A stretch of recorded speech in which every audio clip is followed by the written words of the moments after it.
Welcome to Cartoonist Kayfabe. My name is Ed Piskor. I'm Jim Rugg. Today we're going to be talking about Cyberpunk. Take a look at the top 5 Cyberpunk comics, but first, got to let you guys know that we have a Patreon that is doing very, very well for the channel, and you are invited to participate in that. If you're at the King Kayfabe level, you completely mitigate the Kayfabe effect because you're getting all of our videos before anybody. Plus, you're in the chat room right this moment watching us live stream the recording session. So I benefited from the Kayfabe effect quite a lot just from the stuff that we chose this past week, and you will too if you are on the Patreon.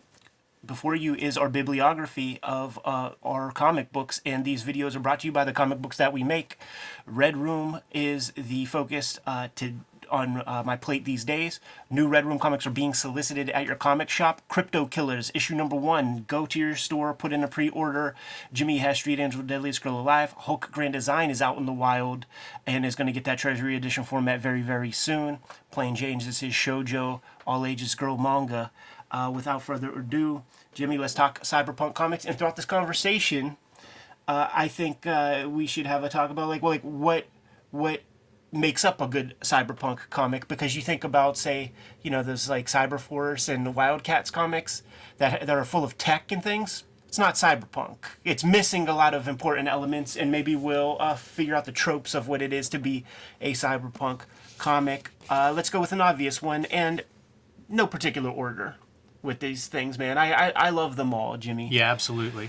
Fun knowing this video is coming up this week and like kicking it around in my head of contenders for this, and I'm sure there'll be some fun discussion of like what we missed, because I'm sure there are a few other good contenders. Put stuff in the comments, baby. But then thinking about, like you say, what makes Cyberpunk, and I think it's like future dystopia. It's the nightmare side of technology and what it promises. Sure, but you need the urban setting, because the punk implies punk rock, like it implies culture. So you need to focus on a more human level. I think the urban setting is important, because where do you have punks if not some sort of cityscape?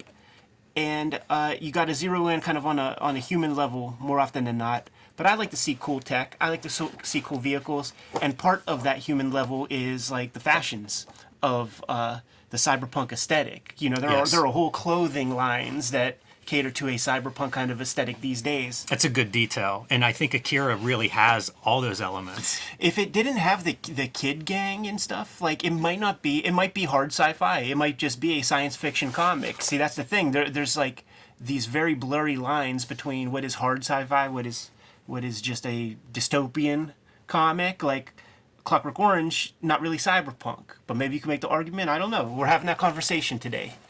Yeah, Akira definitely, I think, fits very squarely into the cyberpunk genre. Yeah. I don't know that anybody's going to dispute that. I was thinking about how just wires, having a bunch of wires whenever there's a visual component.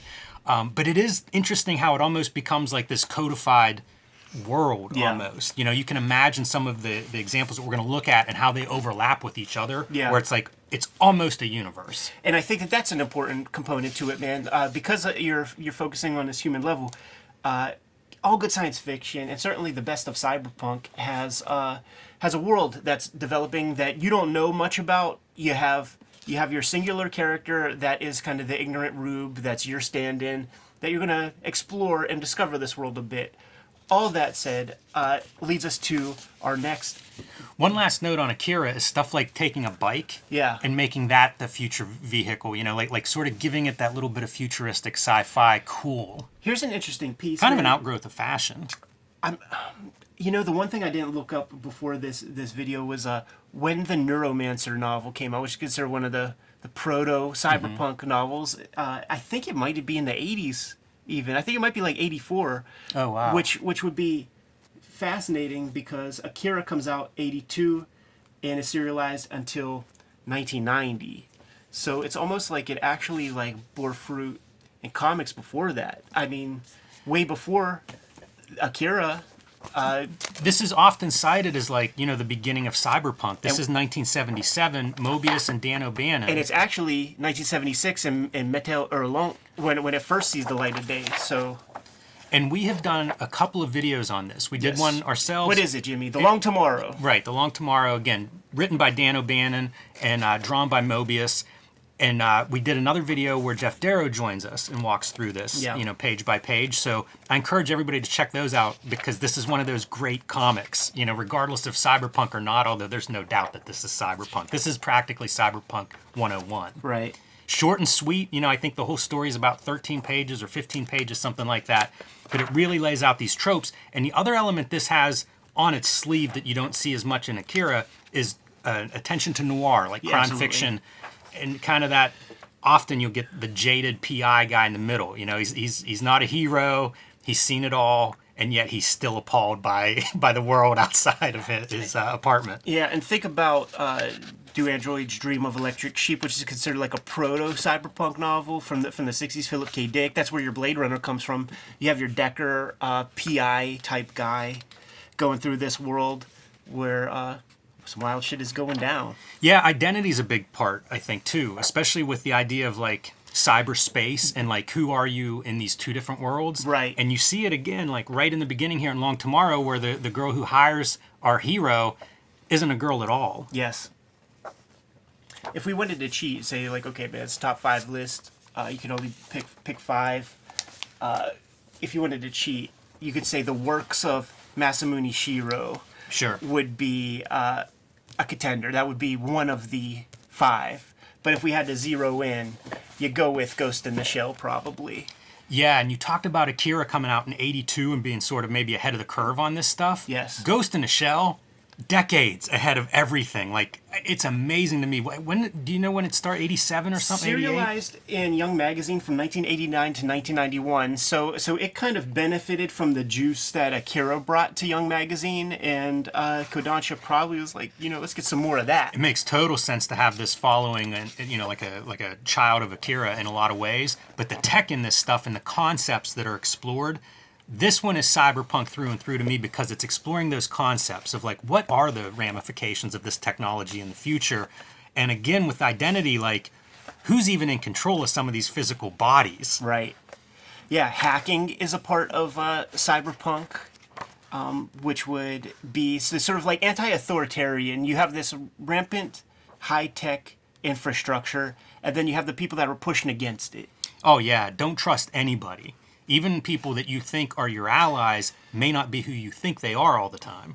The interesting, noteworthy thing about the works of Masamune Shirow in connection with everything else that we are going to be looking at here today is that these realized worlds that he puts together, he's not making it easy for you to ride along. You don't really get your nubile doofus character who you learn everything about the world with.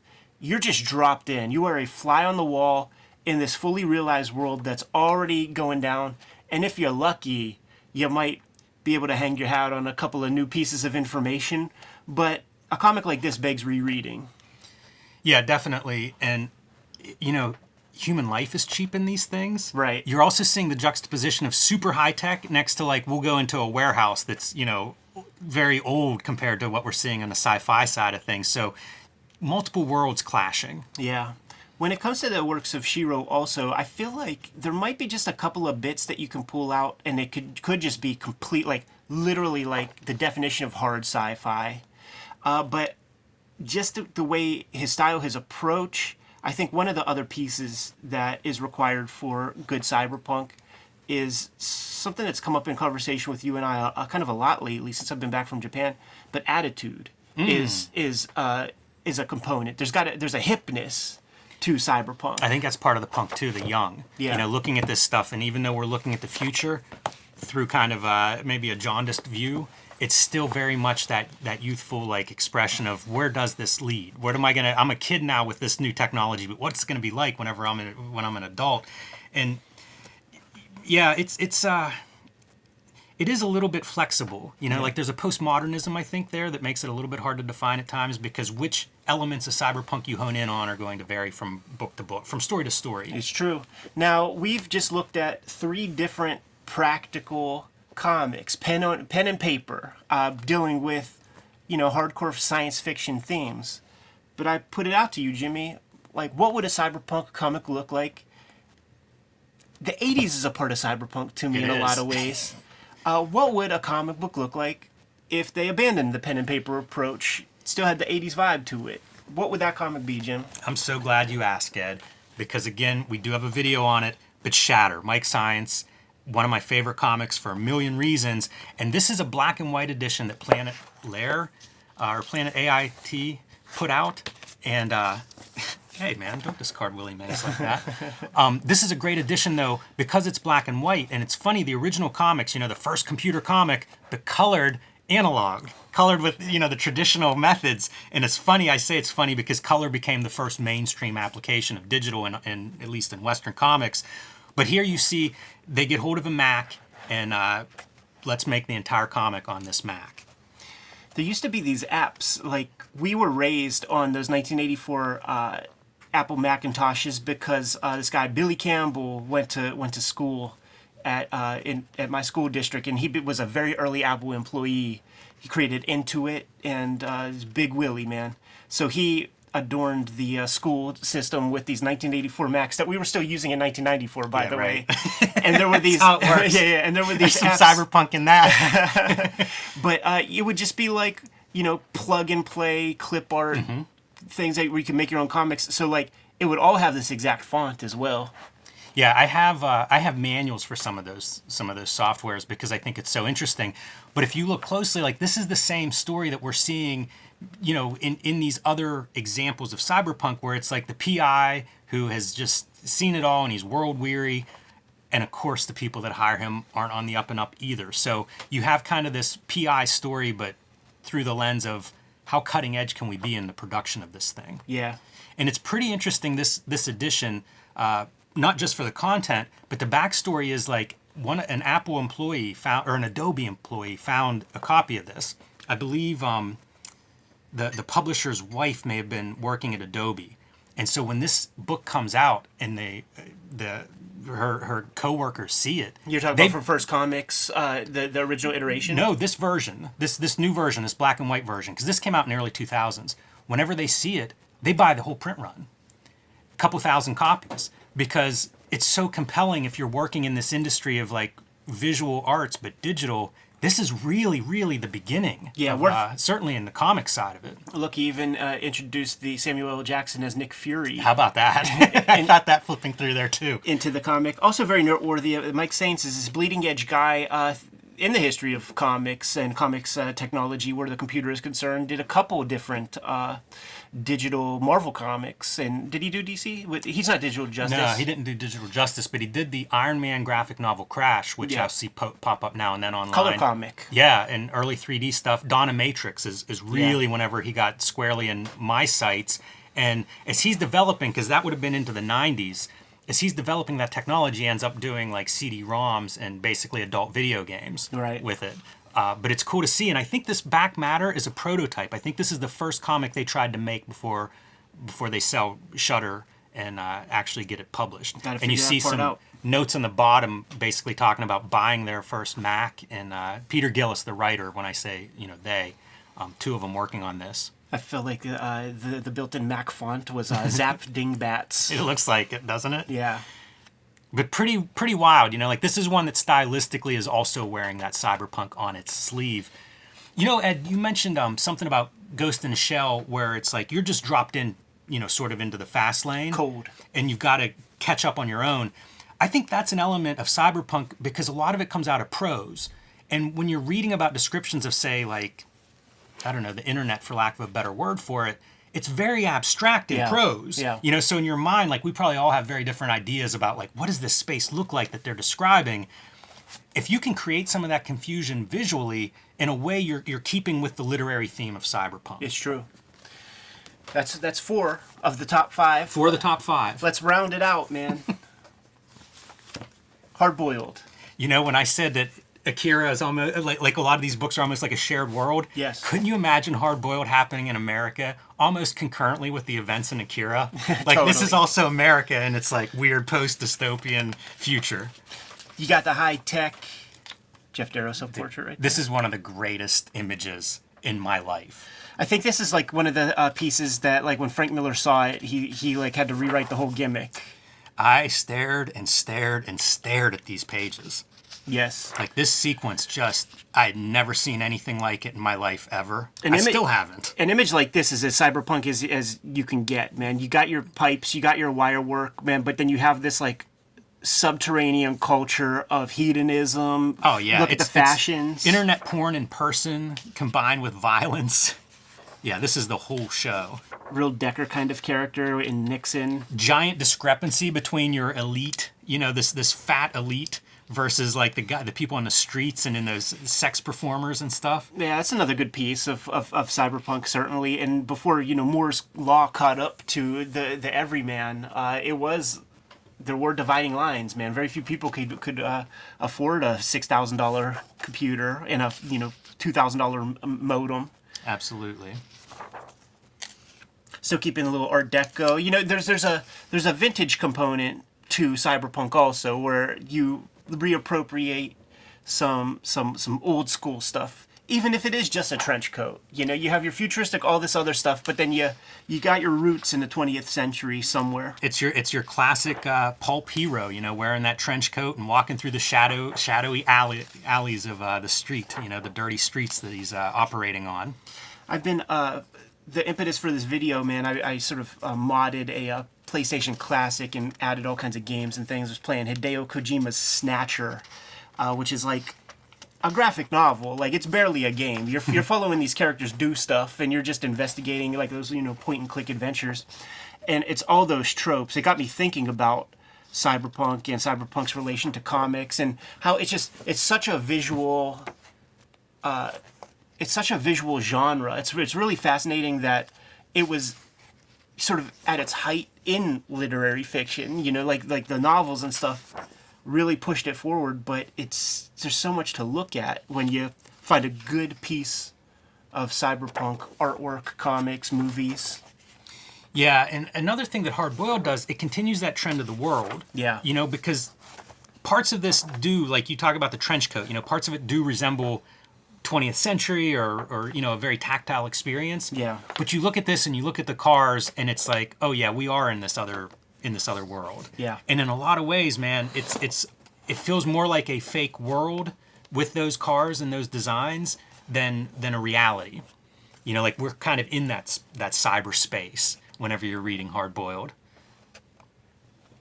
Like the big reveal. We have a video on Hardboiled on the channel as well. So that was our top 5, but we got some runners up. Absolutely. One of my favorite characters is Deathlock. Sure. And it's funny because I've never connected with a Deathlock story. Yeah. Exactly. But it's this violent post-apocalyptic. Rich Buckler is your artist who is, I think, most associated. I flagged a couple of images that I feel really look like the cyberpunk kind of ideal. But I mean, the story is our guy working on a weapon, working on cutting-edge technology for weapons, doesn't even realize it's weapons. And of course, what happens when he decides that he's going to be a whistleblower? He wakes up inside of the body of the cyborg that he's been working on. So now you've got him with a running dialogue between his voice and the computer voice. And occasionally a third voice that comes in that's trying to control him. To me, it feels very much in line with the themes of cyberpunk. Very early on, though, I think the first appearance is 1974. Look at Rich Buckler stretching, too, man. Doing some things. There's some cool art in here. He's finished in a few of these by Klaus Janson, who sometimes does ink and color. This one, I think, is 4 or 5 artists. This is towards the end, just kind of wrapping things up. But it still has these moments of, like, once again, this idea of transferring your brain into the machine. I mean, that's Ghost in the Shell. Exactly. But a little bit of a different interpretation, a little bit less of that high-tech sci-fi future version. And whenever I start reading, this is early 90s now, Joe Jusko with just a killer cover. Look at that cover compared to I thought there's some resemblance, right? We've got Deathlock pulling the gun out, a little bit of resemblance concept-wise, but this is what it looks like 20 years later in comic book art. I bought this comic when I was so young, probably a little after it came out, because I got it on the secondhand market at this like little used bookstore. When I read this thing, man, I believed. I really felt for our guy. Scott Williams on inks, and you'll see his very, very precise, it's the inks that we know Scott Williams for. Yeah. Very sharp inks, but over, is it Jackson Geis, I think, is your artist? Yes, sir. So, a little bit of a different pencil line under there. And the coloring's very strange. Must be a blue line color method. Looks For painted. sure. Occasionally a little bit of airbrush on some of the armored parts, which I think pays off nicely. I was going to say, when you got the airbrush, man, you can't have Paul Mouse's name too far from the game. There you go. He was the guy doing the color and all those like Marvel cards and shit back in the day. And then these were our number ones, man. When we were kids, it was like Darkhawk #1, Deathlock #1, New Warriors. Note the wires, right? Oh, yeah. Gotta have wires if you're gonna do Cyberpunk. Mike Manley inking over Dennis Cohen. I like both of those guys, but the last two covers that I brought of his, they're inked by Kent Williams. So it's Dennis Cohen with Kent Williams. Yes. And you gotta pump your cells up. You know, you do your 2-part guest star, and it was often Punisher or Wolverine at this time. Man, those guys, they would reunite on, I think it's called Fight for Tomorrow, a Vertigo book in the future. It even has a David Cho cover on one of the issues. But man, it's such a different interpretation of Dennis Cohen pencils. I really used to love that whenever you get like an expressive inker that would come on and you get to see a penciler you liked. Totally. Almost through a different set of eyes. Let's round things out, man, with a tried and true classic that could be controversial to the channel, man. You think? Weapon X, is it cyberpunk? With all the things that we laid out, is it cyberpunk? I'm very happy to put it in this genre, but maybe you have other thoughts and theories. I don't know how you look at something like that and don't see it. Both pieces, like you got your dude at the home, like with like a leaky sink, and, Even a little bit of neon in your background, neon signage. yeah, it feels Blade Runner-ish, and then you got this element to it. Feels very cyberpunk to me. It's less on it's more towards the Marvel in terms of science and things like that. You know, you're just kind of seeing things happen. It's not trying to make an argument for how adamantium works or any of that kind of thing. But aesthetically, it fits. It's body horror. That's for sure. It's that idea of science just changing the logi, right? In this point, like Logan has no control over what's happening to him. He is a victim of science, technology, possibly, the Defense Department. Right. Who knows what? But I mean, if this isn't cyberpunk, I don't know what cyberpunk is. It's true. Here's the deal, though. I'm in a cyberpunk mood. And these are the first bunches of comics that came to mind, but these are the populist choices, I would imagine. So I'm putting it out to the Kayfabe audience. What are your top cyberpunk comics? And that we here at the Cartoonist Kayfabe Labs are completely agnostic. Comics is comics. So if it's cool manga, if there's something from the French realm of comic book making, let us know what it is, man. Put it in the comments. Because once again, I am in that cyberpunk reading mood, and I'm looking for some new stuff. Yeah, you were talking French. I'll go one with Italian. Rank Xerox is one that I considered, because they peel his top off of his head and do some work on his brain. And the other one that I didn't think of until you just said we're talking, Ed, Cybernary. Nick Manabat's flip side of Deathblow. I love that comic, and I wish I would have thought of it. It would have been a great excuse to bring it on the channel, but yeah, I can't wait to see what other people recommend, because it wouldn't surprise me if my favorite cyberpunk comic isn't even represented here. Well, Jimmy, because it's a big genre. But check this out, man. Like everything we talked about, we have other videos exploring, and a cyberpunk playlist is what I hear. Well, like I'm gonna put those videos in the link below, in the description below. But what I'm saying is, we should have a Cybernary video. Absolutely. Good to go? Yes. Kayfabers, like, follow, subscribe to the YouTube channel, hit the bell. We'll notify you when new vids are available. And we have a Patreon out there. The King Kayfabers, who are watching the live stream recording session of our week's worth of videos, are benefiting the most from mitigating that kayfabe effect. But if you participate in the Patreon, you're getting videos ahead of everybody. And if you participate at the highest level, you're getting all the videos. Jimmy, what do we have out there, man? My latest books, Hulk Grand Design in comic shops, $2.22. Pre-order that or reserve your copy now if you haven't already. I have seen it. I'm happy with it. You're going to love it.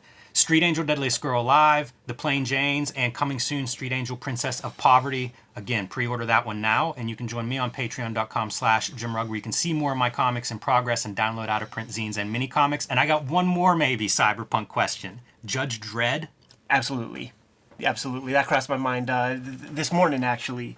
Red Room Crypto Killers 1 is being solicited in previews right now. Murder on the Dark Web for Fun and Profit is the name of the game. There's not going to be a Red Room trade paperback for Crypto Killers in 2023. So get your hands on these Red Room comics. Give them a read. Let me know what you think. Support the comics. I have 2 trade paperbacks of Red Room out there in the wild right now. Each of these comics is self-contained, so each of the trades has 4 complete stories. I have the perennial seller is Hip Hop Family Tree, 4 volumes of that. It's a 10-year anniversary of Hip Hop Family Tree, so check those comics out. X-Men Grand Design, and you might find the occasional WYSIWYG out there in the wild. Support the books, keep these videos rocking. I have a link tree in the description below where you can get to all that stuff.